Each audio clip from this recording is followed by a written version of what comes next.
Ya, terima kasih. Assalamualaikum warahmatullahi wabarakatuh. Eh, Saudara-saudara sekalian, pada kesempatan ini saya, Ibu Endang Budiwiyarti, SKM MPH dari Persagi, akan menyampaikan materi tentang tata laksana gizi pada balita gizi buruk.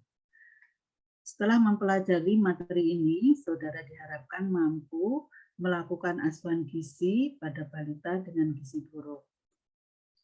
Pokok bahasan pada materi yang akan saya berikan terdiri dari pendahuluan, kemudian ada langkah-langkah penanganan gizi buruk pada balita yang terdiri dari 4 fase perawatan dan pengobatan, 10 langkah tata laksana gizi buruk pada balita, kemudian pokok bahasan yang ketiga adalah tentang tata laksana gizi pada balita gizi buruk yang terdiri dari patofisiologi gizi pada balita dengan gizi buruk,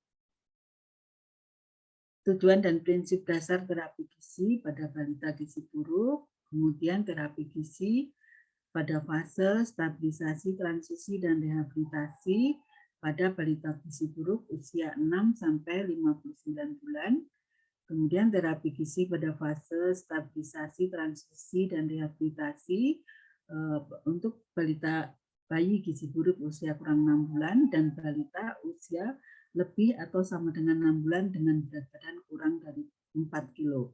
Kemudian terakhir nanti ada sedikit jenis formula untuk balita gizi buruk.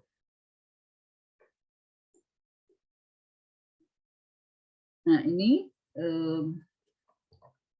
balita gizi buruk masih menjadi masalah di Indonesia ya. Kalau dari kita lihat dari data Riskesdas, balita gizi buruk dari tahun 2007 sampai 2018 terjadi penurunannya.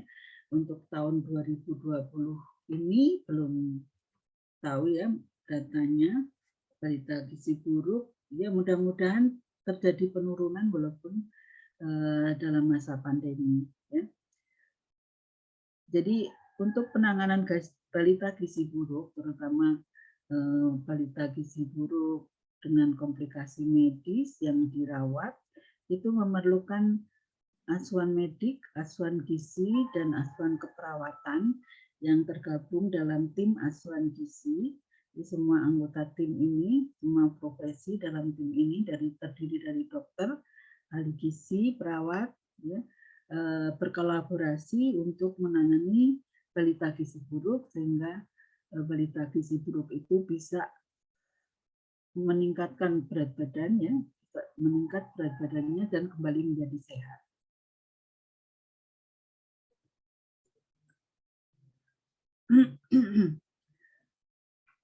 Pada materi sebelumnya sudah diberikan tentang asesmen pada balita gizi buruk ya, bagaimana menentukan status gizi pada balita untuk menentukan bahwa balita tersebut menderita gizi buruk.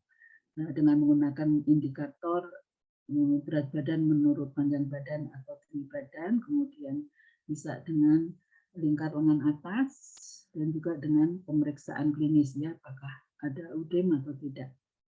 Kemudian setelah diperiksa untuk database, di sini akan dibedakan berdasarkan usia, dibagi menjadi 2, bayi kurang 6 bulan dan balita dengan usia 6 sampai 59 bulan. Ya. Bayi kurang 6 bulan dengan gizi buruk, yaitu dengan berat badan menurut panjang badan kurang dari 3 standar deviasi skornya, ada udema, terlalu lemah untuk menyusu, ya, berat badan tidak naik atau turun, terdapat tanda-tanda komplikasi medis ya, dengan salah satu dari tanda-tanda ini bayi kurang 6 bulan itu harus dilakukan rawat inap, ya, tata laksana rawat inap. Kemudian untuk balita usia 6 sampai 59 bulan ini dengan satu atau lebih tanda berikut, nah ini sudah diukur bahwa berat badan menurut panjang badan atau berat badan menurut tinggi badannya kurang dari minus 3 standar deviasi. Kemudian ada UDEM. berat ya, positif 3 di seluruh tubuh, lingkar lengannya kurang dari 11,5 cm, dan disertai dengan salah satu dari tanda-tanda komplikasi medis berikut seperti anoreksia, dehidrasi berat, letargi atau penurunan kesadaran, demam tinggi, pneumonia berat ya, dengan tanda-tanda sulit bernafas atau bernafas berat, dan anemia berat ini masuk ke tata laksana rawat inap. Ditambah kelompok khusus yaitu balita usianya lebih dari 6 bulan tapi berat badannya kurang dari 4 kilo. Ini sudah pasti harus ditata laksana masuk ke rawat inap.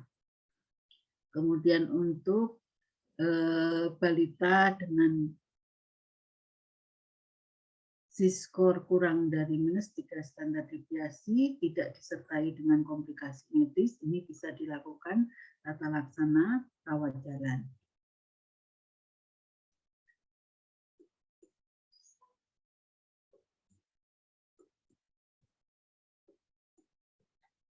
Nah, ini balita dengan asupan gizi yang kurang, kemudian bisa disertai penyakit infeksi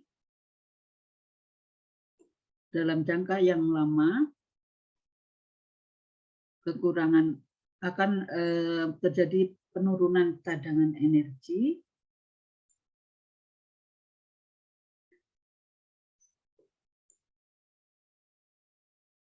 yang kemudian akan terjadi penurunan cadangan lemak dan otot, penurunan berat badan ya, sehingga di sini balita akan menjadi gizi buruk.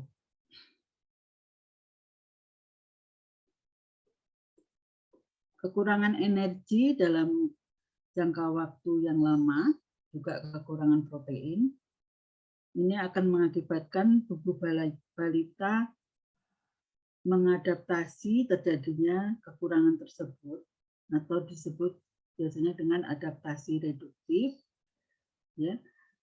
Balita menyesuaikan dengan kekurangan tersebut untuk bertahan ya, untuk bertahan hidup.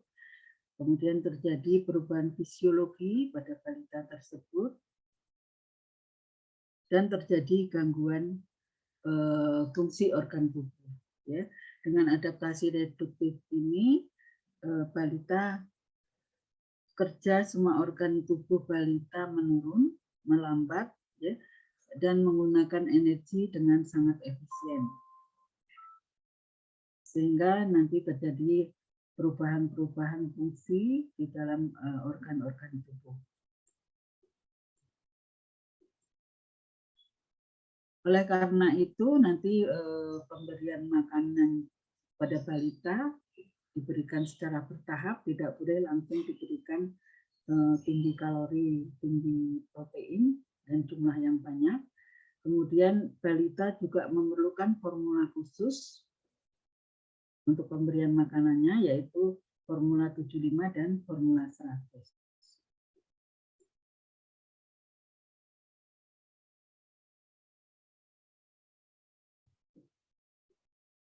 Pada balita gizi buruk terjadi gangguan sistem organ di dalam tubuh, yaitu gangguan pada kardiovaskuler atau pada jantung, ya, terjadi perubahan fungsi pada jantung, kontraktilitas otot jantung menurun, kemudian atrofi ringan pada otot jantung, sehingga konsekuensinya terjadi peningkatan beban jantung yang tiba-tiba akan menyebabkan gagal jantung. Ya, ini nantinya oleh karena itu anak gizi buruk harus diberikan makanan secara bertahap ya, supaya tidak nanti menjadi gagal jantung kalau terlalu mendadak pemberian makanannya ya, langsung dalam jumlah besar. Kemudian gangguan di saluran cernanya itu terjadi penurunan asam lambung, atrofi fili-fili usus, kemudian motilitas usus juga menurun. Konsekuensinya akan terjadi overgrowth bakteri, infeksi ke sistem menjadi lebih mudah infeksi, terjadi malabsorpsi di dalam saluran cerna, absorpsi zat gizi, kemudian terjadi ileus. Ya.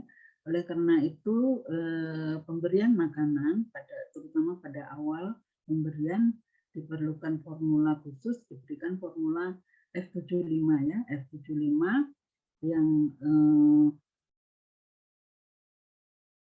mengandung laktosanya juga rendah, kemudian mengandung energinya juga masih rendah, energi dan proteinnya masih rendah ya, sangat encer.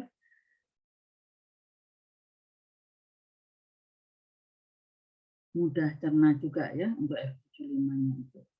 Kemudian gangguan pada fungsi hati. Pada fungsi hati gluconeogenesis menurun ya, jadi cadangannya sudah tidak ada ya, jadi tidak bisa membentuk glukosa. Sintesa proteinnya juga menurun, proteinnya sudah tidak ada. Kemudian juga termasuk sintesa protein untuk imunitas dan koagulasi.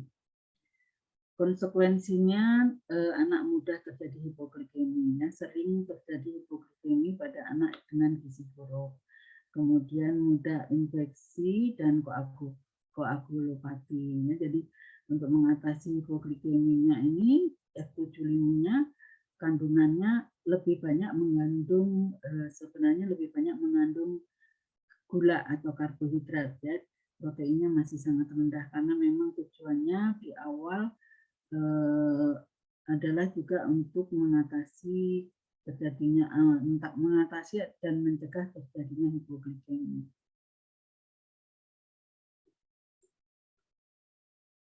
Kemudian pada sistem imunitas terjadi penurunan sistem imun seluler, sekresi IgA-nya menurun, kelenjar limfe, tonsil dan timus atrofi ya, sehingga terjadi imunosupresi. Anak mudah terkena penyakit infeksi. Jadi pada anak gizi buruk itu sudah pasti ada infeksinya, tapi kadang-kadang tidak terjadi peningkatan suhu tubuh ya, bahkan turun suhu tubuhnya. Karena apa tadi? Karena adanya penggunaan energi yang sangat efisien, sehingga karena terbatasnya ya cadangan energi sehingga demam tidak timbul walaupun ada infeksi. Pada fungsi ginjal dan saluran kemih, biasanya LFT-nya juga menurun, kapasitas sekresi natrium dan volume air turun, konsekuensinya pemberian tinggi protein akan mengganggu fungsi ginjal. Ya, oleh karena itu pemberian protein itu bertahap ya. Pada awal formula 75 itu proteinnya sangat rendah, hanya 5%. Nah, nanti setelah masuk ke fase berikutnya dengan pemberian F100, proteinnya meningkat, diberikan proteinnya 12%. Kemudian transport ion seluler, pompa natrium kalium terganggu. Ya, ini karena energi yang sangat rendah. Kemudian akumulasi natrium intrasel, kalium lebih mudah dibuang, termasuk magnesium ini ya, sehingga natriumnya rendah. Namun natrium di dalam intraselnya tinggi. Ya. Diet itu nanti akan memfungsikan kembali pompa natrium kalium, tetapi tidak boleh diberikan secara mendadak tinggi karena akan terjadi resiko overload ya. Nah ini natrium ini ya, oleh karena itu pada anak gizi buruk diperlukan formula dengan natrium rendah dan kalium tinggi.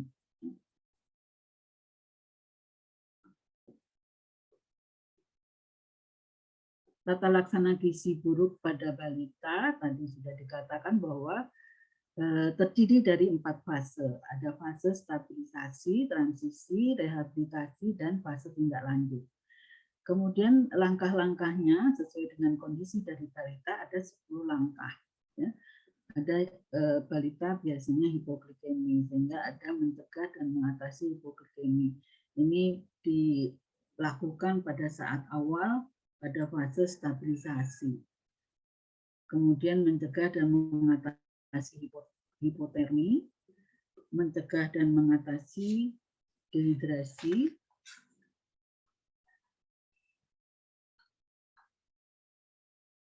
Ini juga di fase stabilisasi, ya. Kemudian memperbaiki gangguan keseimbangan elektronik. Jadi mencegah dan mengatasi hipoglikemi ini semuanya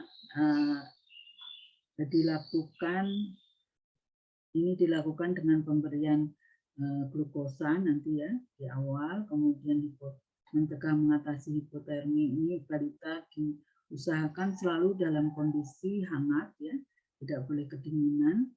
Mengatasi dehidrasi ini nanti dengan pemberian Resoma. Jadi pada balita gizi buruk dengan dehidrasi itu tidak boleh diberikan oralit, ya, tapi diberikan larutan dehidrasi khusus yaitu Resoma. Kemudian memperbaiki gangguan keseimbangan elektrolit ini pada larutan dehidrasi dan formulanya nanti akan ditambahkan vitamin dan mineral dalam bentuk mineral mix ya.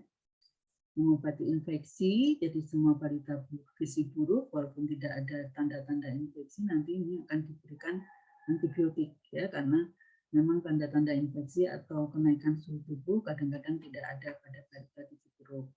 Memperbaiki kekurangan zat gizi mikro ya, tentunya karena asupan zat gizi kurang dari balita gizi buruk, termasuk zat gizi mikronya akan terjadi kekurangan sehingga ditambahkan zat gizi zat gizi mikro seperti vitamin A, kemudian asam folat, dan vitamin yang lainnya. Tapi untuk zat besi itu diberikannya nanti setelah masuk ke fase rehabilitasi. Pemberian makanan dimulai segera ya, dengan pemberian FBD5 yang sangat encer, dengan volumenya nanti juga pemberiannya bertahap, dinaikkan secara bertahap. Kemudian makanan untuk tumbuh kejar baru dimulai nanti pada saat fase rehabilitasi.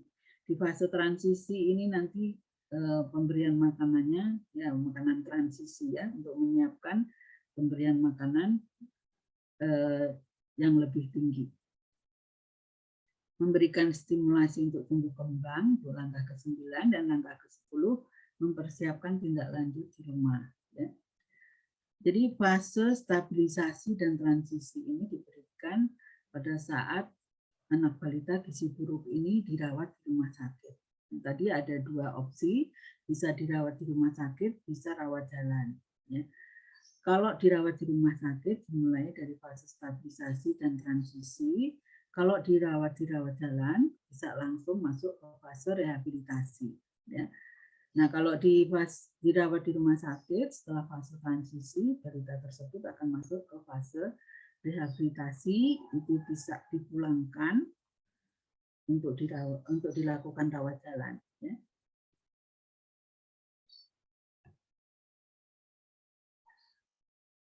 Apa tujuan terapi diet pada anak gizi buruk? Tujuannya adalah mencegah dan mengatasi hipoglikemi, dehidrasi, kekurangan zat gizi, vitamin dan mineral, mengatasi gangguan keseimbangan elektrolit,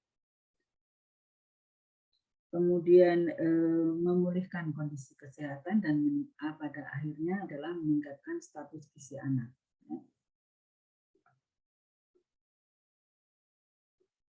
Prinsip dasar dari terapi gizi pada anak gizi buruk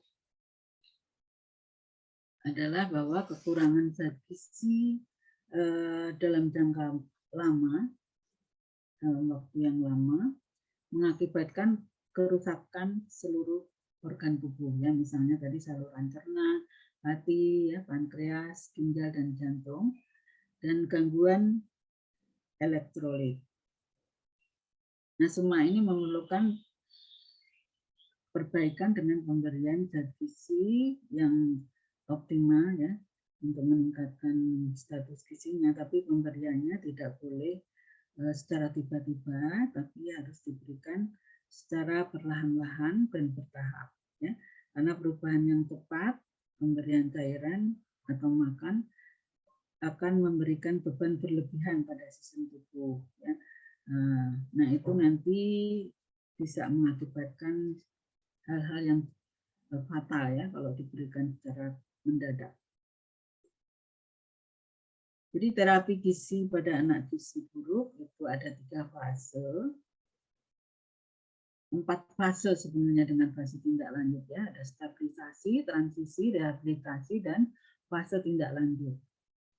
Formulanya adalah formula khusus. Ada F75, F100, dan F100 yang diencerkan untuk bayi kurang 6 bulan dan balita yang lebih dari 6 bulan dengan berat badan kurang dari 4 kilo. Jadi formulanya harus mengacu ke formula khusus ini ya, F75, F100 atau F100 yang diencerkan. Pemberian makanan diusahakan ya secara per oral, tapi kalau tidak dapat per oral bisa dengan menggunakan pipa nasogastrik atau NGT. Nah, porsi makanan kecil diberikan dengan frekuensi makan sering, terutama di awal di fase stabilisasi ya untuk mencegah terjadinya hipoglikemi, hipotermia. Kemudian bila bayi masih mendapat ASI, tentunya ASI harus diteruskan sampai usia 2 tahun atau lebih.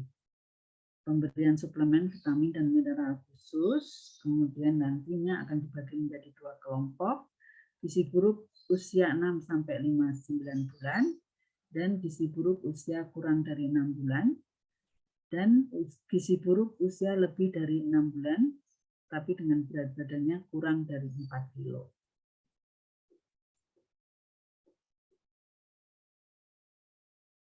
Jadi yang penting juga harus diperhatikan bahwa anak gizi buruk perlu diberi kalium untuk pengganti yang hilang dan magnesium yang diperlukan untuk membantu kalium masuk ke dalam sel. Kemudian juga bahwa anak gizi buruk memerlukan mineral zinc dan Cu. Yang perlu diperhatikan juga bahwa asupan natriumnya ya perlu dibatasi karena sudah terjadi kelebihan natrium di dalam sel. Jadi nantinya untuk itu akan diberikan mineral mix. Nanti akan dibahas di materi berikutnya yang tentang formula ya, formula untuk anak gizi buruk. Jadi formulanya untuk rehidrasi ini ada Resoma, kemudian ada pemberian F75 dan F100. Kita mulai dengan balita gizi buruk usia 6 sampai 59 bulan di fase stabilisasi. Jadi fase ini merupakan tindakan segera untuk menstabilkan kondisi klinis anak ya.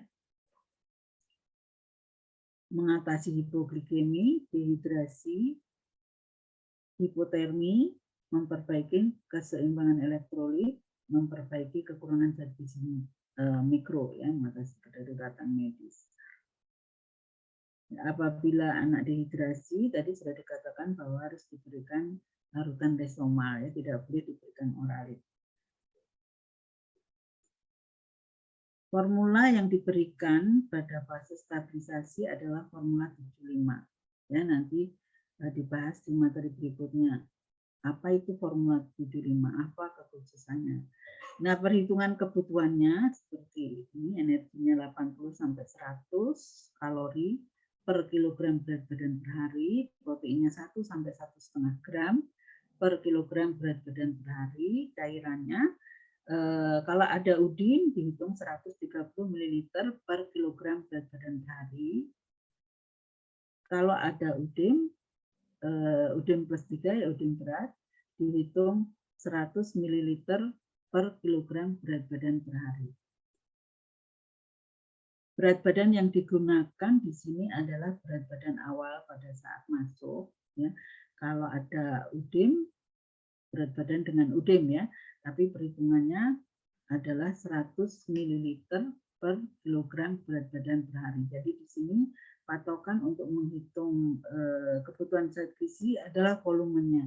Nanti pada akhirnya energi dan proteinnya akan mengikuti karena formulanya sudah formula terstandar yang khusus. Ya. Dan nanti kalau misalnya anak udin berat badannya turun karena udinnya berkurang, bagaimana?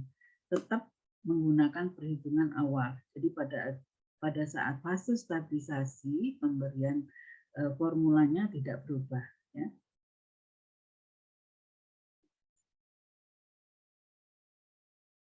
Mulai pemberian dengan jumlah kecil maupun namun sering ya tadi karena juga untuk mengatasi atau mencegah hipoglikemi, kemudian juga adanya gangguan pada saluran cerna sehingga diberikan porsi kecil tapi sering setiap 2 jam atau 12 kali sehari.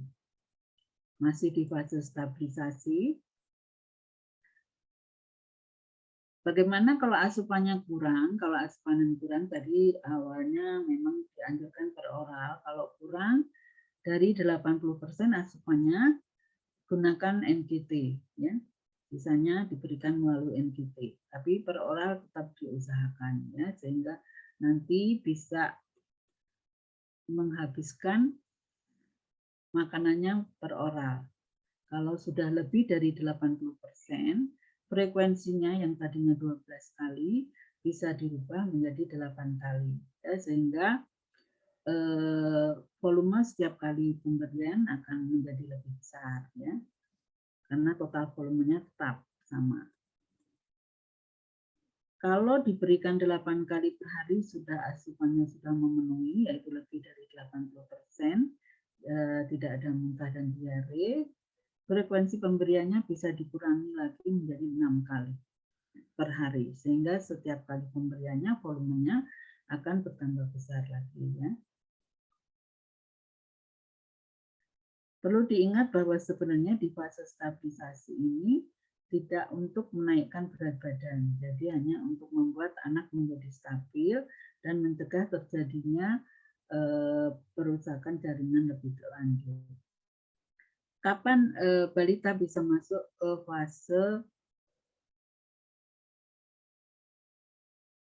fase transisi? Biasanya setelah 2-7 hari. Nah, kalau komplikasi medis sudah teratasi, nafsu makannya sudah bagus, sudah pulih, yaitu dengan tanda bahwa bisa menghabiskan makanan lebih dari 80% dan edemanya sudah berkurang.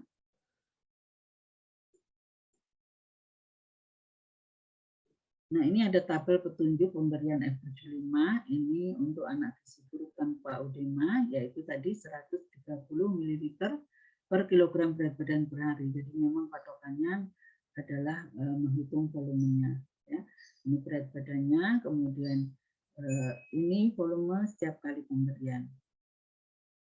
Pada awalnya 12 kali, kemudian diturunkan menjadi 8 kali, volumenya meningkat, diturunkan menjadi 6 kali, volumenya semakin meningkat.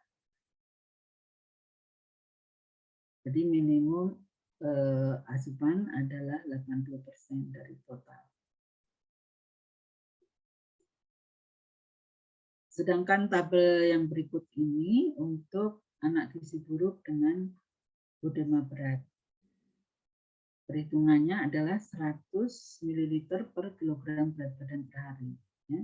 Dimulai dari 12 kali juga, kemudian meningkat menjadi 8 kali dan menjadi 6 kali.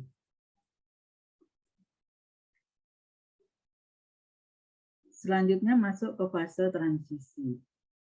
Jadi kalau fase transisi, pemberian makanan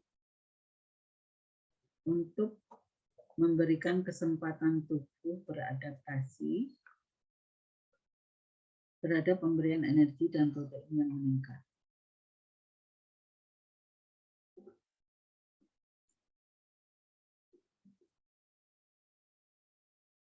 Formulanya dirubah dari F75 menjadi F100.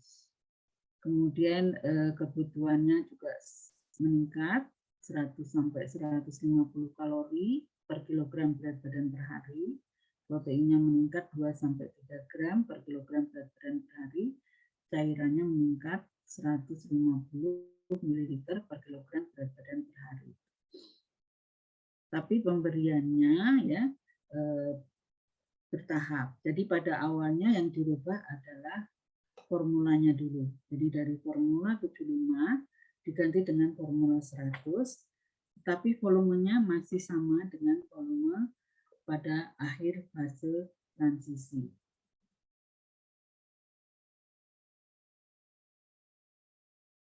Jadi volumenya belum dinaikkan.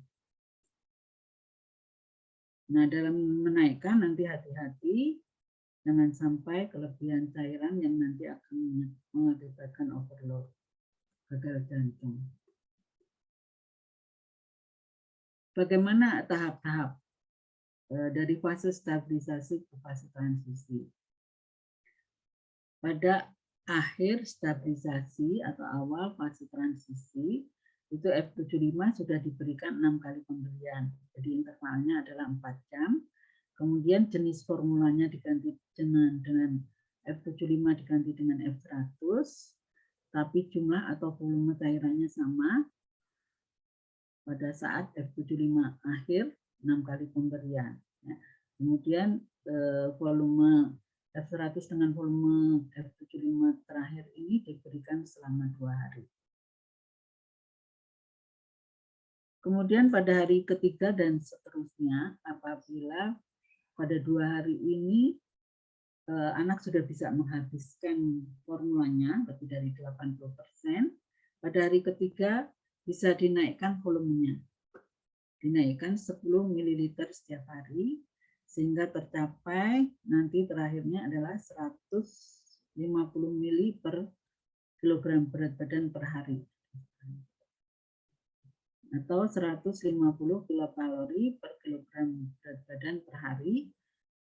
Nah, ini kalau sudah mencapai 150, ini sudah mencapai akhir fase transisi.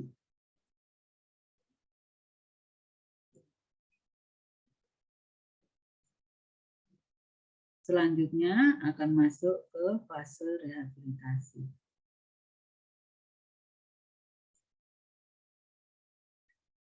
Tujuan makan pada fase rehabilitasi adalah untuk mengejar pertumbuhan. Nah, ini baru mulai mengejar pertumbuhan di fase rehabilitasi. Jadi karena pada fase rehabilitasi ini terjadi represi atau pemulaian jaringan.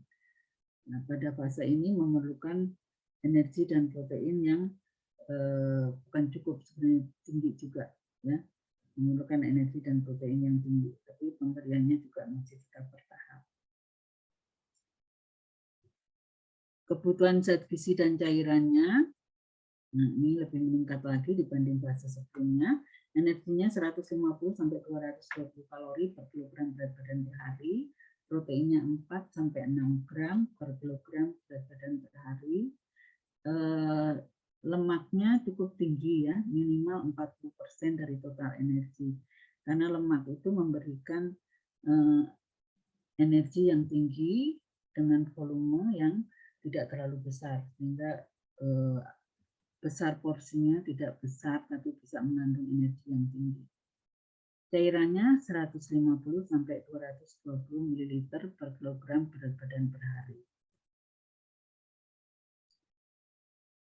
Jadi bagaimana pemberiannya, ya? Apakah nantinya akan diberikan dalam bentuk F100 terus sampai 220 ml per kilogram berat badan per hari, ya? Tentunya kalau 220 ml per kilogram berat badan per hari itu volumenya cukup besar, ya. Sehingga kalau pada anak kecil tentunya tidak akan bisa mencapai 220 ml per kilogram berat badan per hari, ya, karena kalau anaknya kecil tentunya lambungnya juga kecil, sehingga berikan F100 sampai volume jumlah yang dapat dihabiskan. Jadi kalau anaknya hanya sampai 175 ml per kilogram berat badan per hari, sudah tidak bisa nambah lagi, tidak bisa mengasup lebih banyak lagi, stop di situ, ya. Nanti dikombinasikan dengan makanan padat, ya. Karena kalau makanan padat tentunya besar porsinya, lebih kecil, bisa mengandung energinya dan proteinnya lebih tinggi, ya, lebih padat. Juga untuk anak dengan berat badan lebih dari 7 kilo, secara bertahap, sebagian F100, misalnya sepertiga bagian, dapat diganti dengan makanan padat. Nah, kalau anak masih mendapatkan ASI, tentunya ASI tetap diberikan sebagai tambahan sampai usia 2 tahun atau lebih. Nah, ini tabel petunjuk untuk pemberian F100 untuk anak gizi buruk. Nah, ini tadi ya, minimum 150 ml per kilogram berat badan sehari, maksimumnya 220. Nah, kalau anak yang besar kadang-kadang sudah mencapai 220 ml per kilogram berat badan per hari, dia masih lapar minta nambah. Nah, itu juga tidak boleh ya, jadi nanti akan terlalu banyak. Jadi ini maksimum adalah 220 ml per kilogram berat badan per hari. Pemantauannya yang utama tentunya pemantauan asupan ya.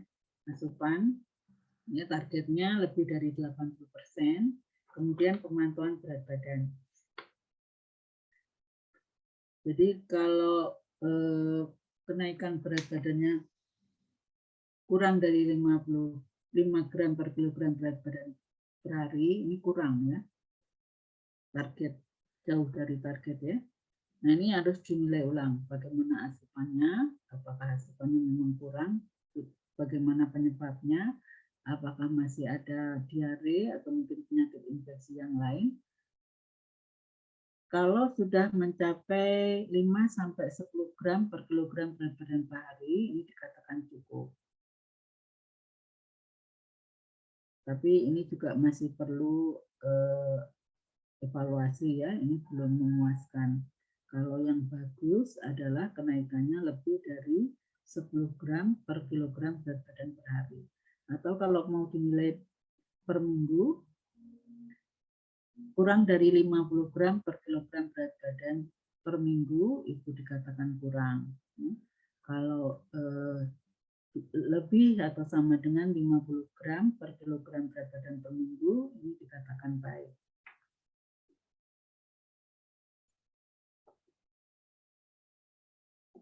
Kemudian bagaimana untuk bayi ya usia kurang dari 6 bulan, tata laksananya. Nah, ini nanti akan dibagi menjadi 2. Ada bayi yang masih mungkin mendapatkan ASI dan ada bayi yang tidak ada kemungkinan mendapatkan ASI. Kenapa ini? Kalau ada kemungkinan mendapatkan ASI, karena memang bayinya masih diberi ASI, tapi berat badan naiknya kurang gizi ya. Kemudian tidak mendapat ASI, tapi ibu masih ingin menyusui. Kemudian ada bayi yang sudah berhenti menyusu, tapi ada ibu kesusuan mungkin yang dapat bisa memberikan ASI. Di sini bayi memang tidak pernah mendapat ASI dan ibu tidak mau direlaksasi.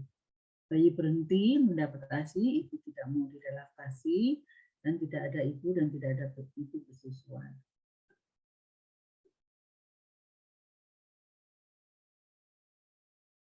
Ini untuk bayi yang masih mungkin mendapatkan ASI.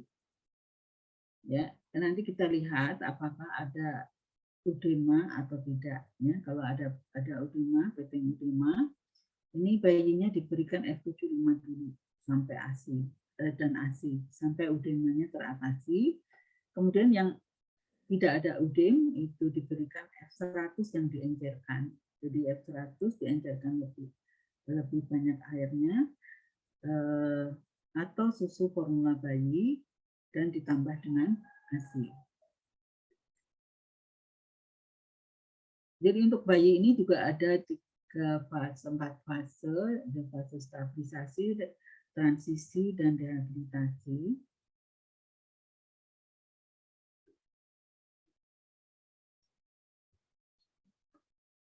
Pada fase stabilisasi, bayi tanpa udem diberikan F100 yang diencerkan, susu formula bayi, ditambah ASI di antara pemberian formula, sedangkan yang ada udema diberikan F75. Ditambah dengan ASI tentunya di antara pemberian formula. Kebutuhan cairannya dihitung 130 ml per kilogram berat badan per hari. Jadi di sini formulanya ini masih diutamakan, hasilnya hanya sebagai tambahan di antara pemberian formula. Pemberiannya setiap 2 jam, dianjurkan menggunakan cangkir, jadi tidak boleh pakai dot, botol dan dot. Suplementer bila bayi mampu menyesap, teknik drip drop atau menggunakan IGD. Monitoring harus dilakukan asupan makan, tanda-tanda vital, berat badan ditimbang menggunakan timbangan dengan skala presisi minimal 10 gram. Karena bayi ya. Nah ini bagaimana cara memberikan ASI untuk yang masih ASI-nya bisa diberikan. Bila bayi masih bisa mengisap, bayi ditetekkan ya sebelum pemberian formula selama kurang lebih 20 menit. Jadi untuk merangsang supaya ASI-nya kembali keluar. Kalau bayi tidak bisa mengisap, ajari ibu cara memerah ASI 8-12 kali per hari untuk merangsang produksi ASI. Kemudian ASI perahnya diukur.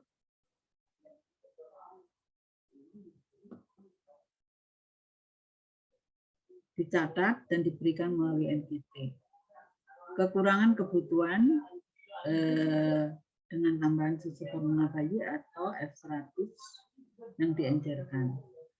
Bila bayi sudah cukup kuat atau sudah mampu mengisap, nah bayinya diberikan ASI dengan ditetekkan ya untuk merangsang keluarnya ASI. Dan ini penting bahwa ibunya harus diberi dukungan untuk pemberian ASI. Fase transisi pada bayi kurang 6 bulan dengan ASI sebenarnya sama saja ya, formula 100 yang diencerkan formulanya sama, hanya diupayakan agar bayi lebih banyak mendapatkan ASI dibanding dengan formula. Ya. Jadi secara bertahap diharapkan bayi hanya mendapat ASI ketika pulang, itu pada saat fase rehabilitasi. Jadi di fase rehabilitasi ini yang ditargetkan adalah jumlah formulanya semakin turun, kemudian berat badannya bisa naik atau tetap naik, dan lanjut dengan pemberian ASI. Jadi targetnya adalah kenaikan berat badannya 20 gram per hari. Ya. Jadi kalau sudah ada kenaikan 20 gram per hari, formulanya bisa dikurangi. Mulai dari 1/4 dari jumlah yang seharusnya diberikan, tadi ya 130 ml per kilogram berat badan. Kemudian dikurangi lagi setengahnya. Berat badan dipantau. Kalau berat badan tetap naik, berarti produksi ASI sudah semakin bertambah. Bayi sudah mendapatkan ASI lebih banyak. Apabila dipantau, kenaikan berat badan tadi tetap terjaga selama 2-3 hari. Nah, ini pemberian formulanya dapat dihentikan. Tapi kalau dipantau tidak terjadi kenaikan berat badan, formulanya kembali diberikan ditambah ya hingga 75% atau 3/4 dari yang harus diberikan selama 2-3 hari. Nah, dipantau lagi kalau sudah stabil formulanya dikurangi lagi seperti itu sehingga pada akhirnya bayi hanya mendapatkan ASI saja dengan berat badannya tetap naik lebih dari 20 gram per hari. Kemudian bayi dapat pulang atau pindah ke rawat jalan bila berat badan naik minimal 20 gram per hari selama 5 hari berturut-turut dengan hanya mengkonsumsi ASI. Nah ini yang tidak ada kemungkinan pemberian ASI. Nah ini ada yang UDIM, ada yang tidak UDIM. Jadi kalau yang ada UDIM ini diberikan F75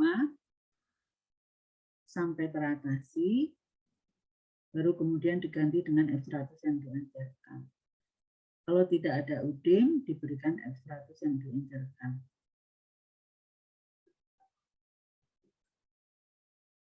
Pada bayi yang tidak ada ASI, itu di fase stabilisasi, diberikan F100 yang diencerkan atau formula bayi. Nah, kalau yang ada UDIM diberikan F75 dulu. Ya, kenapa? Karena F75 ini kandungan natriumnya juga lebih rendah, kemudian juga beban ke ginjalnya lebih rendah, sehingga diberikan F75.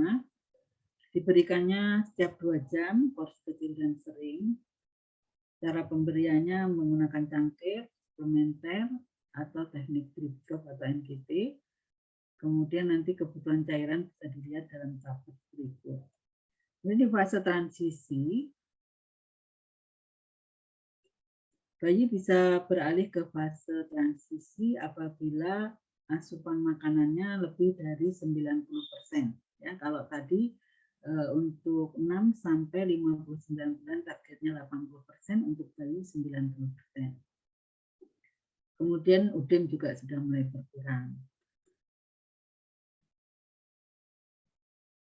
Masuk ke fase transisi, formulanya tetap sama, formula 100 yang diencerkan, hanya volumenya dinaikkan. Jumlah formula dinaikkan sepertiga dari jumlah yang diberikan pada fase stabilisasi, yaitu kebutuhannya sekitar 150 sampai 170 ml per kilogram berat badan per hari. Nanti ada tabelnya. Masuk ke fase rehabilitasi. Di fase rehabilitasi, minimal sudah 2 hari di fase transisi, asupannya juga lebih dari 90%, kondisi klinis bayi baik, bayi sadar dan tidak ada komplikasi. Masuk di fase rehabilitasi ini, jenis formulanya sama, F100 yang diencerkan, hanya volume atau jumlah formulanya dinaikkan, ya, sebanyak menjadi 200 ml per kilogram berat badan per hari atau 2 kali dari jumlah yang diberikan pada saat fase stabilisasi. Nah, ini ada tabelnya juga. Nah, ini tabelnya. Tabel untuk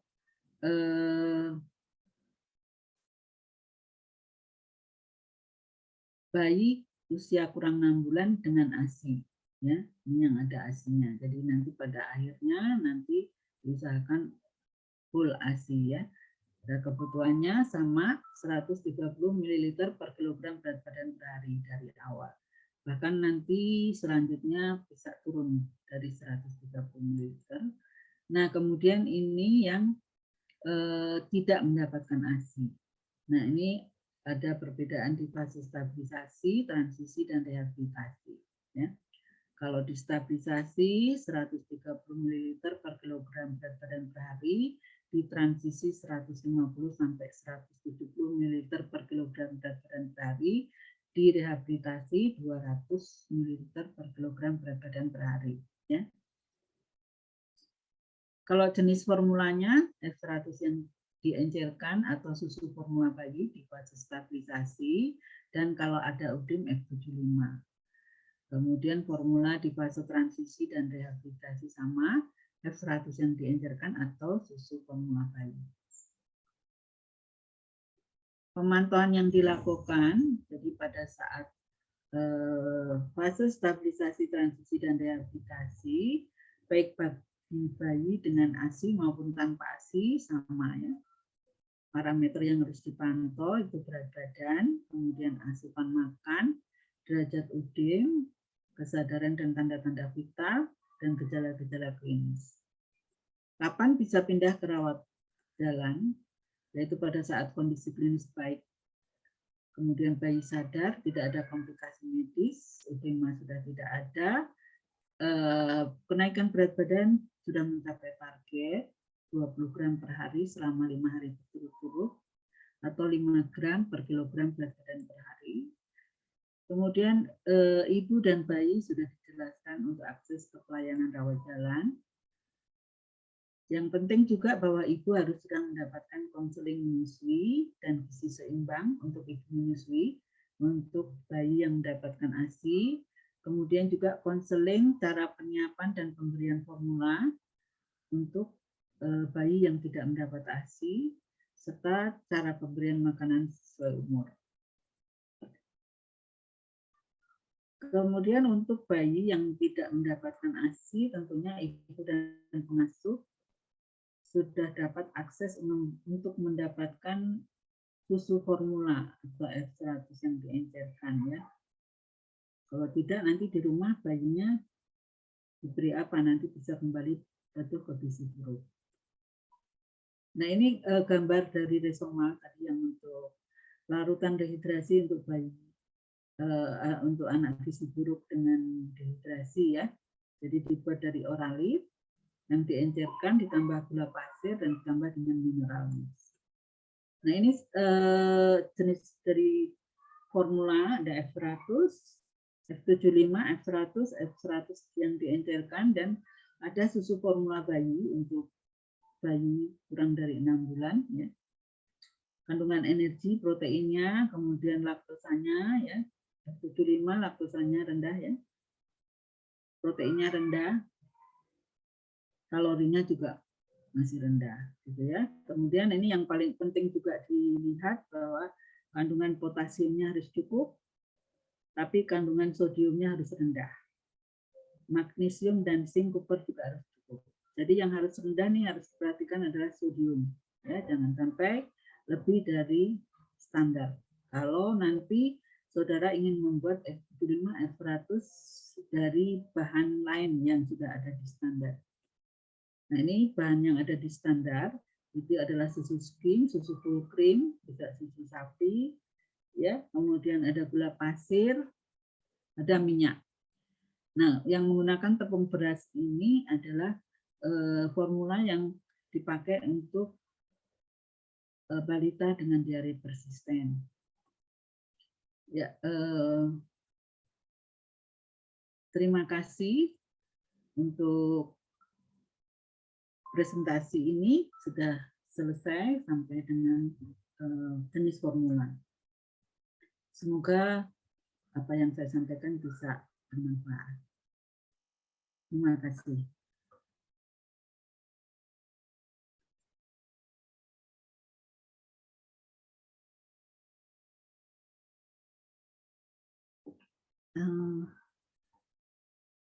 Halo?